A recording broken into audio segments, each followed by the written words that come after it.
Syria की सड़कों पर जश्न है क्योंकि लंबी लड़ाई के बाद लोगों को असद के शासन से मुक्ति मिली है। करीब आधी सदी के बाद उस सरकार से निजात मिली है जो सेना और हथियार के दम पर चल रही थी। लेकिन क्या असद के जाने से सीरिया के हालात बदल जाएंगे? क्या सीरिया पर कब्जा जमाने वाले विद्रोही गुट हयात तहरीर अल शाम वहां स्थिर और अच्छी सरकार बना पाएगा? फिलहाल कोई भी दावा मुश्किल है क्योंकि सीरिया पहले से ही कई हिस्सों में बटा हुआ है। उत्तरी सीरिया में सुन्नी मुसलमानों का विद्रोही गुट हयात तहरीर अल शाम है, जिसका मकसद सीरिया में इस्लामिक शासन स्थापित करना है। हालांकि अमेरिका इसे आतंकी संगठन मानता है, मगर फिलहाल सीरिया में स्थिर सरकार बनाने का दावा हयात तहरीर अल शाम ही कर रहा है। दमिश्क समेत बड़े बड़े शहरों पर इसका कब्जा है, लेकिन इसे एसडीएफ से चुनौती मिल सकती है। एसडीएफ यानी सीरियन डेमोक्रेटिक फोर्सेज, जिनकी मौजूदगी उत्तरी पूर्वी इलाके में है। ये कुर्दिश विद्रोहियों का गुट है जो अलग देश की मांग कर रहा है और इससे अमेरिका का समर्थन मिलता रहा है। सीरिया में इस वक्त हयात तहरीर अल शाम और सीरियन डेमोक्रेटिक फोर्सेज ज्यादा शक्तिशाली हैं, मगर इनके अलावा भी कई सैन्य गुट हैं। इनमें फ्री सीरियन आर्मी यानी एफएसए के अलावा आईएसआईएस की भी मध्य सीरिया में मौजूदगी है। असद के जाने के बाद से ये साफ है कि हयात तहरीर अल शाम दमिश्क में बनने वाली सरकार में केंद्रीय भूमिका निभाएगा। मगर सवाल यह है कि क्या अलग अलग विद्रोही गुट आपस में मिलकर सरकार बनाने की प्रक्रिया में शामिल होंगे? इसके आसार कम है क्योंकि सभी में गहरी दुश्मनी है। इन सभी समूहों के बीच गहरी दुश्मनी है और हो सकता है कि सत्ता पर कब्जा करने को लेकर इनके दरमियान ही जंग छिड़ जाए। सभी गुटों को अलग अलग देशों का समर्थन है और ऐसे में सीरिया युद्ध का मैदान बन सकता है। सिर्फ विद्रोही गुटों के टकराव की आशंका नहीं है। जानकारों की माने तो सीरिया में अलावी रेबल फोर्स यानी कि शिया विद्रोही गुट उभरेंगे और सीरिया के तटीय इलाकों में कब्जा करने के लिए आगे बढ़ेंगे और इस वजह से भी जंग तेज हो जाएगी और मुमकिन है कि सीरिया अलग अलग टुकड़ों में बंट जाए, जिस पर अलग अलग गुटों का वर्चस्व हो। सबसे बड़ा खतरा यह है कि हालात बेकाबू हुए तो सीरिया की सत्ता पर इस्लामिक स्टेट जैसा आतंकी संगठन हावी हो सकता है। हयात तहरीर अल शाम का कनेक्शन भी वैसे अलकायदा से रहा है। ऐसे में आशंका ये भी जताई जा रही है कि कहीं सीरिया आतंकी गुटों के कब्जे में ना चला जाए, और अगर ऐसा होता है तो ये बात पश्चिमी एशिया ही नहीं बल्कि पूरी दुनिया के लिए बड़ा संकट पैदा कर सकती है। हालांकि इसके उलट ये उम्मीद की जा रही है कि हयात तहरीर अल शाम के नेता जुलानी की अगुवाई में सीरिया में अच्छे दिन आ सकते हैं। चीजें बदलनी शुरू भी हो गई हैं। सीरिया के प्रधानमंत्री मोहम्मद गाजी अल जलाली विद्रोही लड़कों को सत्ता सौंपने के लिए राजी हो गए हैं और खबर ये भी है कि हयात तहरीर अल शाम के लीडर मोहम्मद अल बशीर सीरिया के अंतरिम प्रधानमंत्री होंगे। इससे पहले उन्होंने सीरिया के इदलिब राज्य में हयात तहरीर अल शाम की सरकार का नेतृत्व किया था। इस बीच विद्रोही सीरिया में कानून व्यवस्था संभालने लगे हैं। हंगामा और तोड़फोड़ पर कंट्रोल कर लिया गया है। ट्रैफिक व्यवस्था भी दुरुस्त कर ली गई है। दिलचस्प बात तो ये है कि हयात तहरीर अल शाम को लेकर राय बदल रही है। हालांकि अमेरिका ने इसे आतंकी संगठनों की लिस्ट में रखा है, मगर ब्रिटेन ने कहा है कि वो हयात तहरीर अल शाम को आतंकी संगठन की लिस्ट से हटाने पर विचार कर रहा है।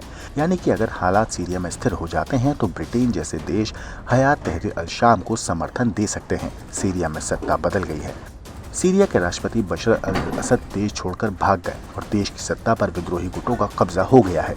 मगर नई सत्ता के लिए भी चुनौती कम नहीं है। सीरिया को उसका कार्यवाहक प्रधानमंत्री मिल गया है। अब 1 मार्च 2025 से पहले मोहम्मद अल बशीर पर देश में शांतिपूर्ण तरीके से सत्ता हासिल करने का दबाव होगा। अल बशीर अब तक सीरिया के उत्तर पूर्व में विद्रोहियों के कब्जे वाले क्षेत्र में बतौर प्रधानमंत्री काम करते रहे हैं। बशीर को अभी ये जिम्मेदारी मिले चंद घंटे ही बीते थे कि नई खबर भी उनके लिए परेशानी बनती दिखी। खबर ये थी कि इजरायली सेना सीरिया के अंदर घुस चुकी है। मंगलवार को खबर आई कि इजराइल की सेना दमिश्क से महज 20 किलोमीटर की दूरी पर है। तुर्की ने इसके लिए इजराइल की निंदा भी करी, जबकि इजराइल ने अपने ऊपर लग रहे इन आरोपों को गलत बताया। इजराइल की तरफ से तुर्की की सीमा भी सीरिया से मिलती है। उसने भी कुर्दिश YPG मिलिशिया पर जबरदस्त हमला किया। यह हमला इतना खतरनाक था कि इस कारण कुर्दिश लड़ाकों के हथियारों से भरे 12 ट्रक समेत 2 टैंक और कई बड़े हथियार तबाह हो गए। वैसे कहा जा रहा है कि यह हवाई हमले तुर्की ने ड्रोन की मदद से किए। इजराइल हो या तुर्की, सभी को कहीं न कहीं सीरिया में रासायनिक हथियारों की मौजूदगी और उनके विद्रोहियों के हाथ गलत इस्तेमाल का डर है। जो भी हो, फिलहाल ये तय है कि आने वाले वक्त में वर्चस्व को लेकर उथल पुथल जारी रहेगी। इस बीच सीरिया की सड़कों पर जश्न भी मना। क्योंकि लंबी लड़ाई के बाद लोगों को असद के शासन से मुक्ति मिली। सरकारी कर्मचारी अपने दफ्तर जा रहे हैं और अब धीरे धीरे सीरिया के लोग अपनी रोजमर्रा जिंदगी पर लौट रहे हैं। लेकिन सवाल है कि क्या असद के जाने से सीरिया के हालात रातों रात बदल जाएंगे? क्या सीरिया पर कब्जा जमाने वाले विद्रोही गुट हयात तहरीर अल शाम वहां स्थिर और अच्छी सरकार बना पाएगा? फिलहाल कोई भी दावा मुश्किल है, क्योंकि सीरिया पहले से ही कई हिस्सों में बटा हुआ है। बशर अल असद के देश छोड़ने के बाद विद्रोहियों ने सबसे पहले सेडनाया जेल पर हमला बोला। यहाँ से उन्होंने हजारों कैदियों को आजाद भी करवाया। वीडियो में देखा जा सकता है कि जेल के बाहर बड़ी तादाद में लोग खड़े हैं। बरसों से इस जेल में हजारों लोग बंद थे। लोग अपनों की तलाश में जेल पहुंचे और इस जेल को असद का कत्ल खाना भी कहा जाता है। लोगों ने जेल की दीवारों को तोड़कर कैदियों को बाहर तक निकाला। कहा जाता है कि इस जेल में जो भी कैदी जाता था उसके जिंदा लौटने की उम्मीद कोई नहीं करता था। लोग जेल का नाम सुनकर ही कांप जाते थे। इस जेल को यातनाओं का घर कहा जाता है। यहाँ कैदियों को क्रूरता से रखा जाता था। उनको अमानवीय तौर पर कई कई दिन भूखा रखा जाता था। शारीरिक और मानसिक तौर पर प्रताड़ित किया जाता था। कई कैदियों को अकेले कई बरस तक एक ही कोठरी में रखा जाता था। जो कैदी बीमार हो जाता था उसका इलाज नहीं करवाया जाता था। मानवाधिकार संगठनों की रिपोर्ट के अनुसार इस जेल में पिछले 14 साल में लगभग 1 लाख कैदियों की मौत हुई है। ज्यादातर कैदियों को या तो फंदे पर लटका कर मार दिया गया या बीमारी से उनकी मौत हो गई। इस जेल के हालात ऐसे थे कि कैदी खुद भी जान देने की सोचते थे। असद के शासन के अंत के बाद जेल की कहानी दुनिया के सामने आई है। कई देश पहले भी इस जेल को लेकर असद शासन की आलोचना कर चुके थे, लेकिन पूर्व राष्ट्रपति पर इसका कोई असर नहीं हुआ।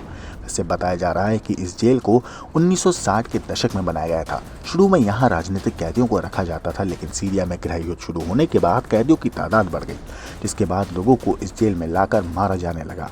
जिन लोगों की मौत हो जाती थी उनका केस बंद कर दिया जाता था। लेकिन अब आपको एक मजेदार बात भी बताते हैं। दरअसल आजतक.in पे छपी एक खबर के मुताबिक, क्या आप जानते हैं कि जब सारे इस्लामिक देश पाकिस्तान का साथ देते थे तब भी बशर अल असद भारत के साथ खड़े रहे। .in पे छपी खबर के मुताबिक सीरिया में इस्लामिक समूह हयात तहरीर अल शाम के नेतृत्व में राष्ट्रपति बशर अल असद का तख्तापलट भारत के लिए भी बड़े झटके के तौर पर देखा जा रहा है। असद के परिवार के साथ भारत के रिश्ते हमेशा अच्छे रहे और सीरिया ने हर बड़े मुद्दे पर भारत का समर्थन किया था, खासकर कश्मीर के मामले में। ऐसे वक्त में जब बहुत से इस्लामिक देश कश्मीर मुद्दे पर पाकिस्तान के साथ खड़े थे, सीरिया उन कुछ एक देशों में शामिल था जो पाकिस्तान से अलग खड़े होकर भारत की संप्रभुता के लिए अपना समर्थन जताता था। असद के नेतृत्व वाली सीरियाई सरकार कहती रही है कि कश्मीर विवाद भारत का अंदरूनी मामला है और नई दिल्ली को इसे अपने तरीके से हल करने का अधिकार है। आपको बता दें, साल 2016 में सीरिया ने कश्मीर विवाद पर कहा था कि भारत को कश्मीर मुद्दे को किसी भी तरीके से और बिना किसी बाहरी मदद के हल करने का अधिकार है। कश्मीर पर सीरिया का यह रुख इस्लामिक देशों के संगठन इस्लामिक सहयोग संगठन यानी कि OIC के बहुत से देशों से अलग है, जिन्हें अक्सर इसके उलट रुख अपनाया है और पाकिस्तान के एजेंडे का शिकार हुए हैं। वैसे भारत ने 2019 में जब अनुच्छेद 370 हटाकर जम्मू और कश्मीर के विशेष राज्य का दर्जा खत्म कर दिया था, तब सीरियाई सरकार ने इसे भारत का अंदरूनी मामला बताया था। उस वक्त नई दिल्ली में सीरिया के राजदूत रियाद अब्बास ने कहा था, हर सरकार को अपने लोगों की रक्षा के लिए अपनी जमीन पर जो चाहे करने का अधिकार है। हम किसी भी कार्रवाई में हमेशा भारत के साथ हैं। ब्यूरो रिपोर्ट, क्राइम तक।